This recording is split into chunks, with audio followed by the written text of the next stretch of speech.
মা ফাতেমা দোনো বেটাকে নিয়েছেন বাবা, আর গালে মুখে চুমা খাচ্ছেন আর বলছেন বেটা রে চলো বেটা চলো, তোমাদের শেষবারের মতো সুন্দরভাবে গোসল বানিয়ে দিই। হাইরে ফাতেমা, মা বোনেরা যদি জানতে পারে আমি ইন্তিকাল করব, বলুন তো মায়ের দিলখানা কত কাঁদবে ভাই। সন্তানকে ছেড়ে চলে যাবে, নিজের স্বামীকে ছেড়ে চলে যাবে, আত্মীয় স্বজনকে ছেড়ে চলে যাবে। ফাতেমা দোনো বেটাকে নিয়ে গোসল বানিয়ে দিচ্ছেন বাবা, কিন্তু চোখ দিয়ে ঝরঝর করে পানি ঝরে যাচ্ছে আর ভাবছেন আল্লাহ আজকে আমি দোনো বেটাকে গোসল বানিয়ে দিচ্ছি আল্লাহ, আর কোনোদিন আমি গোসল দিতে পারবো না।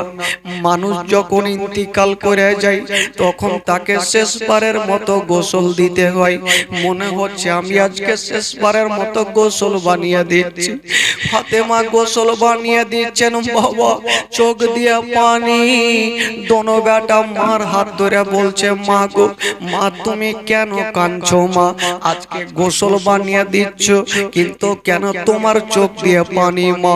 ফাতেমা বলছেন বেটা রে তোমাদের বলবো বেটা, আগে তোমাদের গোসলটা হয়ে যাক বেটা।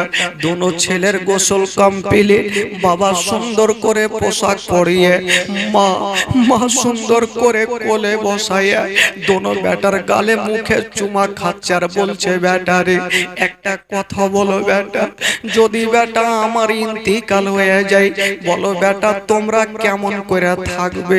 যেমনই মা সন্তানদের এই কথা বলো, ছোট্ট বেটা ইমাম হোসেন মার মুখে হাত দিয়ে বলছে মা গো মরণের কথা বলতে হয় না মা, মরণের কথা বলিও না মা, সন্তানের যদি মা না থাকে তবে দুনিয়াটা অন্ধকার মা, মা তুমি মরণের কথা বলিও না মা। ফাতেমা দোনো বেটাকে বুক কানে নিয়ে বলছে বেটা রে ওরে লাডলা দুলারা, ওরে কলেজার পারা, ওরে নয়নের তারা, আমি আর বেশিক্ষণ বাঁচবো না বেটা। এই দাঁড়া কে কথা বলছিলাম, আমি হয়তো বেশিক্ষণ বাঁচবো না বেটা, আমি হয়তো দুনিয়াটা ছেড়ে বিদায় নিয়ে চলে যাব। যেমন এই কথা বলা দোনো ছেলে মারাত কানা ধরে যেন টুকরে টুকরে কানতে লাগলো মা গো ও গো জননী মা তুমি আজকে মরণের কথা কেন বলছো গো মা। শুধু ইমাম হাসান হুসাইন নয়, জাইনাবার উম্মে কুলসুম দোনো বেটি কাঁদতে কাঁদতে চলে আসলো মার হাত ধরে বলছে মা মা, বেটিরা সব থেকে বেশি মাকে ভালোবাসে। মার হাত ধরে বলছে মা গো তুমি কেন মরণের কথা বলছো গো মা। ফাতেমা বুঝে গেল আজকে হয়তো আমি আর বাঁচবো না, যদি আমার ইন্তিকাল হয়ে যায় আমার দোনো বেটা আর দোনো বেটির দেখভাল কে করবে, কাকে সঁপে দিয়ে যাব। ডাক দিচ্ছেন নিজের স্বামীকে, শেরে খোদা আলী চলে আসিল, বলছেন স্বামী গো আমার, ও গো আমার মাথার তাজ, একটু আপনি আমার কাছে চলে আসুন। যেমন কাছাকাছি হইল শেরে খোদা আলী সঙ্গে সঙ্গে বিবির হাতখানা ধরে বলছেন ফাতেমা আজকে তুমি কাঁদছো কেন। ফাতেমা কথা বললেন না, বাবা গো দুই বেটার হাতখানা ধরে যেন স্বামীর হাতে সঁপে দিচ্ছেন বাবা, বলছেন স্বামী গো আমার, জানি না হয়তো আমি ইন্তিকাল করে যাব, তবে সন্তানের আজ থেকে বাবা ও তুমি মা ও আমি সঁপে দিলাম। বলছে স্বামী গো আমার দোনো বেটাকে কোনোদিন কষ্ট দিয়েন না, আমার দোনো বেটিকে কষ্ট দিয়েন না। শেরে খোদা আলী বলছেন বিবি আমার আজকে তুমি এই ধরনের কথা কেন বলছো। বলছে স্বামী গো আমি হয়তো দুনিয়াটা ছেড়ে চলে যাব। শেরে খোদা আলী বলছেন বিবি আমার মরণের কথা বলিও না, তুমি যদি চলে যাও আমার সারাটা জীবন অন্ধকার হয়ে যাবে। বাবা গো কাউরি যদি বিবি অসুস্থ থাকে তবে স্বামীর মনটা ভালো করবে না, আর কাউরি স্বামীর মন যদি অসুস্থ থাকে তবে বিবির মনটা ভালো করবে না। কোন বিবি যদি স্বামীকে বলে আমি ইন্তিকাল করে যাব, বলুন তো স্বামীর দিলটা কেমন করবে? শেরে খোদা আলী হাতখানা ধরে বলছে, ফাতেমা এ ধরনের কথা বলিও। হাই রে ফাতেমা, বলছেন স্বামী গো আমি সত্যি বলছি আমি দুনিয়াটা ছেড়ে চলে যাব। বাবা গো দোনো বেটা কাঁদছে। শেরে খোদা আলী বলছেন, বিবি আমার দোনো বেটাকে কেমন করে বুঝাবো? ফাতেমা বলছেন, স্বামী গো আমার দোনো বেটাকে একটু ঘরের মধ্যে রেখে আসেন, আপনার সঙ্গে আমি কিছু আলাপ আলোচনা করব। স্বামী স্ত্রীতে মোহাব্বত কেমন ছিল বাবা, স্বামী স্ত্রীতে ভালোবাসা কেমন ছিল? শেরে খোদা আলী দোনো বেটাকে ঘরে রেখে আসলেন। ভাই ফাতেমার কাছে চলে আসিল, বলো ফাতেমা তুমি কি বলছো? বলছে, স্বামী গো ও গো আমার মাথার তাজা। বাবা স্বামীর হাতখানা ধরে বলছে, স্বামী গো আপনার সঙ্গে ঘর সংসার করলাম, স্বামী গো যদি আমার চলাতে ফিরাতে কোনোদিন আমি অন্যায় করে থাকি আমাকে বিবি বলে ক্ষমা করে দিও। মা গো কোন ফাতেমা স্বামীর কাছে ক্ষমা চাইছে মা, যেই ফাতেমা হচ্ছে জান্নাতি নারীদের সরদারিনী মা, ওই ফাতেমা যদি রাজি করে দেন ফাতেমাকে, মা জান্নাত গ্যারান্টি হয়ে যাবে মা। ওই ফাতেমা আজকে স্বামীর কাছে ক্ষমা চাইছে। বাবা স্বামী গো আমার যদি আমি কোনোদিন অন্যায় করে থাকি আমাকে বিবি বলে ক্ষমা করে দে। শেরে খোদা আলী বলছেন, ফাতেমা আজকে তুমি কোনো অন্যায় করনি, তুমি স্বামীর হকটা আদায় করেছো, ফাতেমা আমি তোমাকে ক্ষমা করে দিলাম। যেমনই বাবা গো স্বামী স্ত্রী ক্ষমা চাইছে, কিন্তু ফাতেমা স্বামীর হাত ধরে একটা কথা বলছেন, বাবা ও গো স্বামী গো আমি যদি ইন্তিকাল করে যাই আমার দোনো বেটা আমার পাশে দাঁড়িয়ে কাঁদবে, আমার দোনো বেটা একটু বুকখানে লাগে একটু আদর করিয়ে। যখন মা ইন্তিকাল করবে তখন বেটিরা কত জাইনাব উম্মে কুলসুম ডুগরে ডুগরে কাঁদবে। মা ভালো করে জানে মা যদি কোনো মার ইন্তিকাল হয় তবে ছোট ছোট বেটিরা কি করবে। ভাই বেরাদার বন্ধুগণ দেখবেন যদি কোনো মডেলের মাটিতে কাউরি মা ইন্তিকাল করে যায়, বেটির যদি দিল্লি বোম্বাইয়ে বাড়ি থাকে, ওই বেটি যদি শুনতে পায় আমার মা ইন্তিকাল করেছে, ওই বেটি নিজের জানের পারওয়া করবে না, উঠতে বসতে চলে আসবে শুধু একবার মার চেহারাখানা দেখার জন্য, মার চেহারাখানা শেষবারের মতো দেখার জন্য ছুটে ছুটে চলে আসবে। বলছেন স্বামী গো আমার যখন আমার ইন্তিকাল হবে আমার দুটো বেটিকে যখন আমার পাশে দাঁড়িয়ে দাঁড়িয়ে কাঁদবে, আপনি সুন্দর করে গালে মুখে চুমা খেয়ে আমার বেটিদের সান্ত্বনা দিবেন। কথা চলছে ভাই, আর হঠাৎ করে জাইনাব উম্মে কুলসুম চলে আসলো। মা মা কি হয়েছে মা? ফাতেমার সঙ্গে সঙ্গে দুই বেটিকে বুকখানে লাগাইয়া বলছেন, মা আমি সারা জীবনের মতো চলে যাব মা। দোনো বেটিকে সান্ত্বনা দিচ্ছে। হাজার হলো বেটিরা মার কথা শুনে থাকতে পারে না, ঝরঝর করে কাঁদছেন। ফাতেমা বলছেন, স্বামী গো আমার দোনো বেটিকে একটু ঘরে রেখে চলে আসেন, যদি মার কাছে থাকে তবে বেটিরা চোখের পানি ধরে রাখতে পারবে। হায় রে শেরে খোদা আলী তোর বেটিকে নিয়া বাবা ঘরের মধ্যে রেখে চলে আসলেন। বাবা যেমনই রেখে আসলেন গো এই দিকে দেখছেন ফাতেমা আস্তে আস্তে যেন চোখটাকে বন্ধ করে নিচ্ছেন। সময় হয়ে গেছে ভাই, সবাইকে দুনিয়াটা ছেড়ে যেতে হবে। আস্তে আস্তে ফাতেমা চোখটাকে বন্ধ করে নিয়েছেন, চোখটা বন্ধ হয়ে গেছে। শেরে খোদা আলী ফাতেমার পাশে দাঁড়িয়ে দাঁড়িয়ে কাঁদতে লাগলো, আল্লাহ আমার বিবি ফাতেমা সারা জীবনের মতো চলে গেল। ভাই ফাতেমা তু জাহরা শুধু একদিনের জন্য চোখটা বন্ধ করে নাই, সারা জীবনের মতো চোখটা বন্ধ হয়ে গেল। সকলে পড়ুন ইন্না লিল্লাহি ওয়া ইন্না ইলাইহি রাজিউন।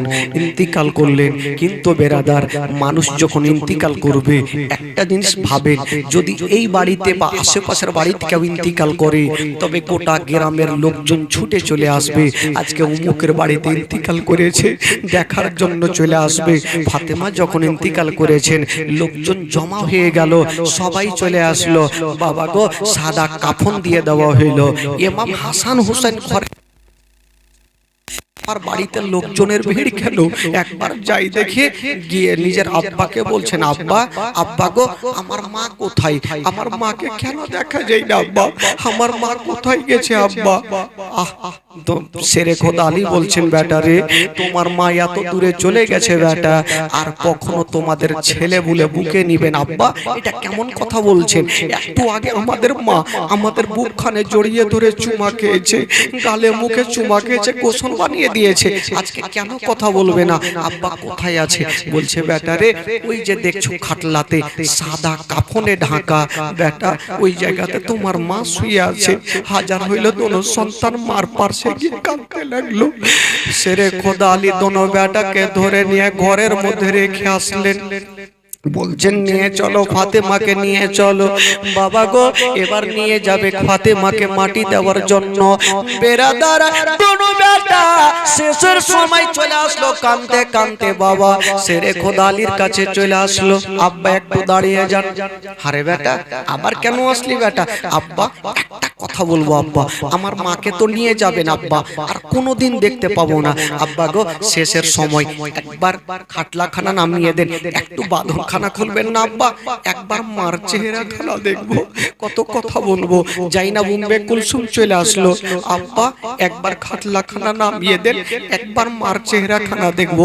কোনো বেটি মা ইন্তিকাল করলে, বাবা ইন্তিকাল করলে দৌড়িয়ে এসে বলবে, ওকে সমাজের মানুষেরা একবার খাটলাখানা নামিয়ে দেন, বাঁধনখানা খুলে দেন, আমি বেটি মার চেহারা দেখবো, বাপের চেহারা দেখবো। বাবা গো, এই জন্য তো কবি লিখেছেন, বাবা সাদা কাফন পড়াইয়া আতর গোলাপ ছিটাইয়া কাঁধা করে নিয়ে যাবে অন্ধকার কবরে। দাঁড়াও একবার মুখটা দেখি, দাঁড়াও একবার মুখটা দেখি গোয়া বাজার, দাঁড়াও একবার মুখটা দেখি। শত শত লোকেরা নিয়ে যাবে বইয়া, শত শত লোকেরা নিয়ে যাবে বইয়া।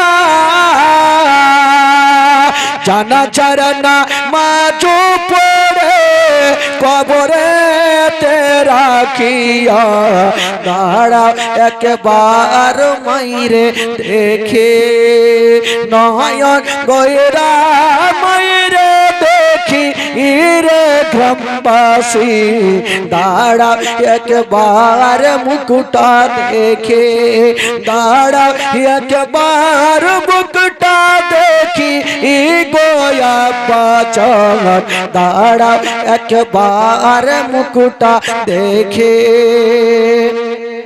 কবরেতে রাখিয়া তিন মুষ্টি মাটি দিয়া, কবরেতে রাখিয়া তিন মুষ্টি মাটি দিয়া, জানা চারনা মাঝু পড়ে শত শত লোকেরা পায় ছেড়ে যাবে চলিয়া, দাঁড়া একবার মুখটা দেখে, দাঁড়া একবার মুখটা দেখি গোয়া বাজার, দাঁড়া একবার মুখটা দেখে, দাঁড়া একবার মুখটা দেখি গয়া বাজার দাঁড়া একবার মুকুটা দেখি। আব্বা একটু খুলে দে। যেমনই বাপকে যদি কোনো সন্তান এরকম কথা বলে, এমন কোনো বাপ নেই যে তার এক কদম আগে বাড়বে। সেরেকত আলী বলছে একটু দাঁড়িয়ে যাও, সন্তানদের একটু মার চেহারাখানা দেখতে দাও। মার চেহারাখানা দেখছেন, মনে হচ্ছে মার উপরে পড়ে যাবে দোনো বেটি। মার চেহারাখানা দেখছে না, ডুগরে ডুগরে কাঁদছেন। বলছে তোমরা কান্দিও না, আজকে খুশি মনে তোমরা বিদায় দাও। ফাতেমাকে নিয়ে যাব অন্ধকার ঘরে। বাবা গো, মা ফাতেমা তুজাহারাকে অন্ধকার ঘরে নিয়ে যাওয়া হইলো, মাটি দেওয়া হইলো। এ যুবক বন্ধুরা একটা কথা বলছি ভাই, মাটি যখন দেওয়া হইলো, দেখবেন যদি কাউরি বিবৃতিকাল করে মাটি তো হয়ে যাবে, গ্রামের লোক সবাই চলে যাবে, কিন্তু স্বামীর আসতে ভাই এক কদম করে শুধু তাকিয়ে দেখবে বিবির কবরখানা। সেরেকত আলী আসতে ইচ্ছা করে না, আমি কেমন করে যাব।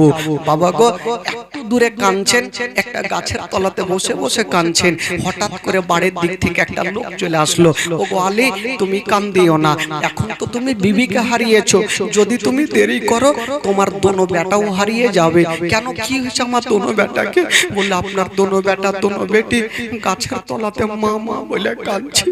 ভাই যখন কোনো মাকে কবরস্থানে নিয়ে যাবে, তখন বেটিরা সেইখানে যেতে পারবে না, বারান্দাতে লোটালোটি করে কাঁদবে, হাগিনাতে কাঁদবে, সবাই ডুবরে ডুবরে কাঁদবে। ও গো আলী, তাড়াতাড়ি করে যান, দেখেন আপনার বেটি হয়তো বাঁচবে না, আপনার বেটা হয়তো বাঁচবে না। সেরে খোদায় আলী দৌড়িয়ে চলে আসলেন, এসে দেখছেন ইমাম হাসান হোসেন গাছের তলাতে মা মা বইলা কাঁদছে। বলছেন বেটারে উঠে বুকখানে লাগিয়েছে, আজকে তোমরা মা মা বলে কান্দিও না, যখন সময় আসবে বেটা সবাইকে দুনিয়াটা ছেড়ে যেতে হবে, তোমরা মা মা বলে কান্দিও না। এই জন্য তো কবি লিখেছেন বাবা, মা মা বলো না, মা গো মা বলো না, মা মা বলো না, মা গো মা বলো না। মায়ের সেবা না করিলে, মায়ের সেবা না করিলে জান্নাত মিলবে না। মা মা বলো না, মা গো মা বলো না, মা মা বলো না, মা গো মা বলো না। মায়ের সেবা না করিলে, মায়ের সেবা না করিলে নেকি মিলবে না। মা মা বলো না, মা গো মা বলো না, মা মা বলো না, মা গো মা বলো না। ও গো আম্মা কোথায় গেলে আমারে ছাড়িয়া, ও গো আম্মা প্রাণে একাই আমার ভালো লাগবে না। ও গো আম্মা কোথায় গেলে আমারে ছাড়িয়া, ও গো আম্মা প্রাণে একাই আমার ভালো লাগবে না। ও গো আম্মা যেও না ছেড়ে, ও গো আম্মা যেও না ছেড়ে আমায় চলিয়া। মা মা বলো না, মা গো মা বলো না, মা মা বলো না, মা গো মা বলো না। মায়ের সেবা না করিলে, মায়ের সেবা না করিলে জান্নাত মিলবে না। মা মা বলো না, মা গো মা বলো না, মা মা বলো না, মা গো মা বলো না, মা মা বলো না, মা গো মা বলো না।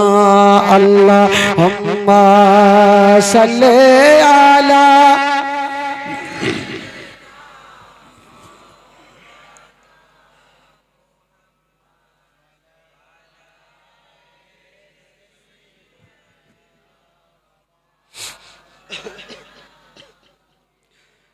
একটু দূরত জোরে পড়ুন আল্লাহুম্মা সাল্লি আলা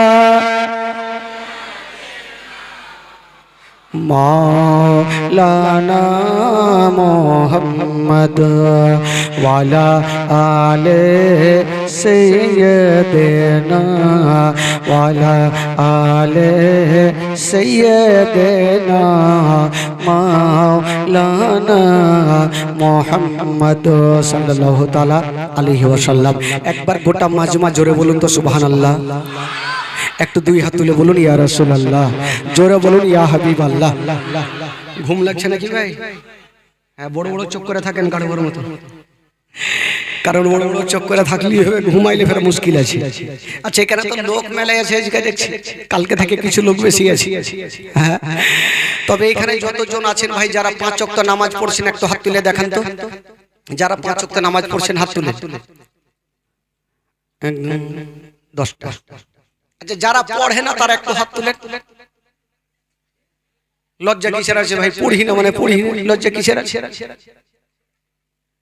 আগে মা আগে না, এইদিকে না ওইদিকে। কিছু লোক আছে ভাই নামাজের কথা বলে ফের উঠে উঠে চলে যাবে। এক জায়গাতে জানেন একটা বিয়ে হয়েছে, জানেন শ্বশুর বাড়ি গেছে, একটা জোলহা, মানে জীবনে না, এদিকে জোলহা আছে ভাই, এটা গ্রামে জোলহা নাকি? জোলহা হলে ফের মুশকিলে পড়ে যাবো। একটা জোলহা বিয়ে করেছে, ও জীবনে নামাজ কাকে বলে বুঝে না, চলে গেছে শ্বশুর বাড়ি। তো আর শালা বলছে, শালা বলে না কি বলে, শালাই তো বলে না, বলছে এই শালা, বলে কি হলো বহনু? বলছে বহনু এক কাজ করো। আর শালা বলছে বহনু চলো আজকে শুক্রবার নামাজ পড়তে চলো, জুম্মা। বলছে কেমন নামাজ? ই দেখেন কোন মুসলমান, বলছে কেমন নামাজ? ই শালা চিন্তা করছে না, হায় আল্লাহ কাকে বহিন দিয়েছি নামাজি বুঝেন। তো শালা চিন্তা করছে যদি বহনুকে নিয়ে যেতে না পারি আজকে মান সম্মান থাকবে না, গ্রামের লোক বলবে কাকে বহিন দিয়েছে, ও নামাজি বুঝে না। তো বহনুকে পার্শ্বে বসিয়ে শিখাইছে, বহনু এক কাজ করো মসজিদে চলো, যে যেমন করবে তুমিও দেখা দেখি নামাজ পড়ে নিও। বহনু বলছে এরকম নামাজ? বললো হ্যাঁ, দেখবেন এখনো কিছু কিছু মসজিদে দেখবেন মিনিমাম ধরেন যে 90টা লোকই জানে না, কিন্তু যে লোকটা জানে ওর দিকে টেরা চোখে দেখবে আর নামাজ পড়বে। ও যদি মাখি হাঁকে তো ও হাঁকাইবে, ও ভাবছে আমাকে হাঁকাইতে হবে। দেখবেন এখন লোক বহুত আছে ভাই। তো এইরকম করে ওর শালা শিখাইছে যে বহনু চলো মসজিদে চলো, যে যেমন করবে তুমিও দেখা দেখি করিও। বলে ঠিক আছে চলো তাহলে। ই ভাই চলে গেছে প্রথম কাতারে, ইমাম সাহেবের পিছনে দাঁড়িয়ে গেছে। বেচারা বয়স্ক ইমাম, 2টা দাঁত ছিল, মানে বয়স্ক ইমাম বহুত দিন থেকে আছে, 2টা দাঁত বাইচা আছে। নামাজ শুরু হয়ে গেছে ভাই। প্রথম রিকাতে সাজদা থেকে মাথা তুলতে গিয়ে ওই মোটা বুইধের জোলহার পাছাতে কার একটু মাথা লেগে গেছে। ই ভাবছে শালা বলেছে যে যেমন করবে তুমিও করবে, আমার পাছাতে কেউ মারলে আমি কার পাছাতে মারব। দেখছে সামনে 2টা দাঁতওয়ালা ইমাম, হয়তো ইয়াকে হুঁড়াইতে হবে। এমন ভাবে দিলে উঠিয়া ছাড়ে যে 2টা দাঁত ছিল ওইটিও গেল। ডান দিকে হুড়া মারছে, এই বহনু কি করছো? ই ভাবছে ইয়ারা কেউ মানে দিতে হবে, এমন ভাবে দিলে ওরা ওইটি। বাম দিকে হুড়া মারছে, ইমাম সাহেবের দাঁত ভাগলো, এরা বললো তোরা মায়ের খাওয়া হুড়া মারছিস। এরকম তো হলে অভ্যাস ভাই। তো নামাজ পড়বে তাইলে না হাত তুলবে, যাক একটু মনটা চাঙ্গা হয়ে গেছে ভাই। মাঝে মধ্যে একটু মনটা চাঙ্গা না করলে না ঘুম চলে আসবে, আর ঘুম আসলে বাড়ি ভাগার চেষ্টা করবে। আর আমার স্টেজ থেকে কোনো লোক বাড়ি যাবে না, এটা আমার ভরসা আছে। বেরাদার বন্ধুগণ, বাবাজি আমার ভাইরা, তবে একবার মোহাব্বতে বলে দিন সুবহানাল্লাহ, জোরে বলুন ইয়া রাসূলুল্লাহ। বেরাদার বন্ধুগণ, তবে ভালোবাসা একটু মোহাব্বত থাকবে। একটু দেখি আপনাদের আর একটু মোহাব্বত বাড়িয়ে দিই। আমার সঙ্গে সঙ্গে 2টা লাইন পড়বেন, ঈমান তাজা হবে, গোটা মাজমা পড়বেন, কেউ চুপ করে থাকবে না, সবাই পড়েন।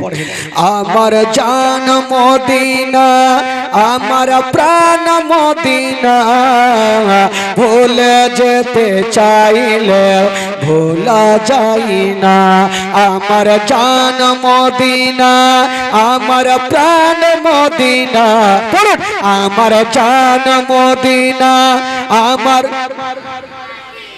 আরো জোরে, আমার জান মদিনা, আমার প্রাণ মদিনা, ভুলে যেতে চাইলে ভোলা যায় না, ভুলে যেতে ঢেকিওয়া। এত লোক থেকে এরকম এতগুলো আধিয়া বাদিয়া বসে আছেন ভাই, একটু মন খুলে বলতে হবে। আসতে বলিয়ে না ভাই, জোরে বলেন যে আমার গলা কেন, আপনাদের গলা সহ বসে মনে মনে ভাববেন 5 দিন পরে কোন বক্তাকে ডেকেছিলেন ভাই, যা আমাদের গলা বসে চলে গেল। একটু মন থেকে পড়েন, কোট্টা মাজমা পড়েন। আমার জান মদিনা, আমার প্রাণ মদিনা, আমার জান মদিনা, আমার জান মদিনা, আমার প্রাণ মদিনা, ভুলে যেতে, আরো জোর হবে, ভুলে যেতে চাইলে ভোলা যায় না, ভুলে যেতে জানি না ওই মদিনায় কি আছে মধু, মদিনা মদিনা শুধু করেছে জাদু, জানি না ওই মদিনায় কি আছে মধু, মদিনা মদিনা শুধু করেছে জাদু। নবীর লাগি কেঁদে কেঁদে বাঁচিব নাই, নবীর লাগি কেঁদে কেঁদে বাঁচিব না, ভুলে যেতে চাইলে ভোলা যায় না, আমার জান মদিনা, আমার জান মদিনা, ভুলে যেতে চাইলে ভোলা যায় না, ভুলে যেতে। বদর আছে, খন্দক আছে, উহুদের পাহাড়, নবীর লাগি এই কালিমের বেতার পাহাড়। বদর আছে, খন্দক আছে, উহুদের পাহাড়, নবীর লাগি এই কালিমের বেতার পাহাড়। ওগ মদিনাতে যাব মোরা হলাম দেওয়ানা, মদিনাতে যাব মোরা হলাম দেওয়ানা, ভুলে যেতে চাইলে, জোরে জোরে, আমার জান মদিনা,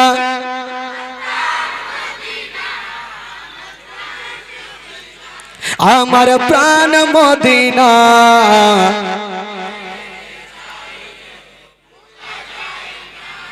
আর বক্তা ডাকতে হবে, শব্দ মুখস্থ হয়ে গেল, আর বক্তা ডাকবে। বেরাদার বন্ধুগণ, এবার আসুন জীবনের দিকে, একটু শুধু মনটাকে আপনাদের চাঙ্গা করলাম। গজল শোনাবো ভাই, মারাঠি, ভোজপুরি, গুজরাটি, এমন কোন গজল নেই যে আমার কাছে নেই, শোনাবো। একটু বসেন, ধৈর্য ধরে। আমার নবী পাক, আমার নবীর দোনো নামাশা ইমাম হাসান হুসাইন, মা যখন হারিয়ে গেলেন, আস্তে আস্তে বড় হতে লাগলো, দিন জমায় কাটলো, দিন যেতে লাগলো, সময় কাটলো, আস্তে আস্তে দোনো ভাই বড় হইল, উপযুক্ত হইল, বিয়ে হইল। বাবা গো, এত কথা বলবো না, আমি পৌঁছে দিই মদিনা। যেমনই মদিনায় যাওয়া, তবে একটা কথা বলে দিবে রাদার, ওই মদিনার মানুষেরা ইমাম হাসানকে সবাই মানতে লাগলো। কিন্তু বেরাদার, আপনারা নাম শুনেছেন, আপনারা নাম শুনেছেন ইয়াজিদ। আচ্ছা বলুন তো ভাই, ইয়াজিদ ভালো ছিল না বদমাশ? একটু জোরে বলুন, বদমাশ। ইয়াজিদের বাবা একজন ভালো সাহাবী রাসূল ছিলেন, আমিরে মাবিয়া, উনি একজন সাহাবী রাসূল। তো আমিরে মাবিয়া যখন ইন্তিকাল করছে, তো নিজের বেটা ইয়াজিদকে বলছেন, ওরে বেটা ইয়াজিদ, আমি তোমাকে গদিতে বসিয়ে গেলাম, তবে শুনো, ইমাম হাসানের পারমিশন ছাড়া তুমি কোনো কাজ করবে না। এই কথা বলে আমিরা মাবিয়া ইন্তিকাল করলেন। সকলে পড়ুন, ইন্না লিল্লাহি ওয়া ইন্না ইলাইহি রাজিউন। উনি দুনিয়া ছাড়লেন। এবার ইয়াজিদ বসলো গদিতে। ইয়াজিদ ভাবলো, আমি একজন এত বড় ডন হইয়া আমি ইমাম হাসানের কথা শুনবো? জিন্দেগিতে শুনবো না, যাই হবে আমি কোনোদিন শুনবো না। কিন্তু মদিনা শরীফে ইমাম হাসানকে সবাই মানতে লাগলো, ইয়াজিদকে কেউ মানে না। তো দেখবেন ভাই, যখন কেউ কাউকে মানবে না তো ও চিন্তা করবো ওকে দুনিয়া থেকে না সরাইলে আমাকে মানবে না। তো ইয়াজিদ ভাবলো যে আমাকে যখন কেউ মানে না, হাসানকে সবাই মানছে, তো যেমন করে হোক ছলে বলে ইমাম হাসানকে দুনিয়া থেকে সরিয়ে দিব। না থাকবে বাঁশ, না বাজবে, জোরে বলুন, বাঁশি। ইমাম হাসানকে দুনিয়া থেকে সরিয়ে দিব, তাহলে আমাকে সবাই মানবে, সবাই ভোট দিবে। ইমাম হাসানকে মারার জন্য একটা লোক ফিট করলো, যেই লোকটার নাম ছিল মারওয়ান। কি নাম? মারওয়ান। নামগুলো একটু মনে রাখবেন ভাই, কালকে আবার জিজ্ঞেস করব নাম কি হলো। মারওয়ান। ওই মারওয়ানকে বলছে, মারওয়ান তোমাকে টাকা দেব, পয়সা দেব, মালামাল করে দেবো, একটা কাজ করতে হবে। বলে কি কাজ? বলে ইমাম হাসানকে যদি তুমি দুনিয়া থেকে সরাতে পারো প্রচুর টাকা দেব। মারওয়ান বললো যে ঠিক আছে, চেষ্টা করে দেখো, টাকাওয়ালা হইতে কে ছাড়বে।